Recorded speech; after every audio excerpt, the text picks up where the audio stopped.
നമസ്കാരം.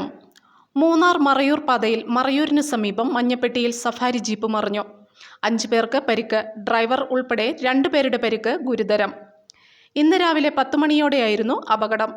പോണ്ടിച്ചേരിയിൽ നിന്നുള്ള 4 അംഗ സംഘം സഞ്ചരിച്ചിരുന്ന ജീപ്പാണ് അപകടത്തിൽപ്പെട്ടത്. പരിക്കേറ്റവരെ ഉടൻ മറയൂർ സർക്കാർ ആശുപത്രിയിൽ പ്രവേശിപ്പിച്ചു. സാരമായി പരിക്കേറ്റ ഡ്രൈവർ നാച്ചുവേൽ സ്വദേശി സഞ്ജയ്, പോണ്ടിച്ചേരി സ്വദേശി രാംകുമാർ എന്നിവരെ വിദഗ്ധ ചികിത്സയ്ക്കായി ഉടുമൽപേട്ടയിലേക്ക് മാറ്റി. നിസ്സാര പരിക്കേറ്റ മറ്റുള്ളവരെ പ്രഥമ ശുശ്രൂഷയ്ക്ക് ശേഷം വിട്ടയച്ചു. ജീപ്പ് നിയന്ത്രണം തെറ്റി മറിയുകയായിരുന്നെന്നാണ് പരിക്കേറ്റ യാത്രക്കാർ പങ്കിട്ട വിവരം. മറയൂർ പോലീസ് മേൽ നടപടികൾ സ്വീകരിച്ചു വരുന്നു. മേഖലയിൽ സഫാരി ജീപ്പ് ഡ്രൈവർമാരിൽ ചിലർ അമിത വേഗത്തിൽ ജീപ്പ് ഓടിക്കുന്നതായും അഭ്യാസ പ്രകടനങ്ങൾ നടത്തിവരുന്നതായും മറ്റും ആരോപണം ഉയർന്നിരുന്നു.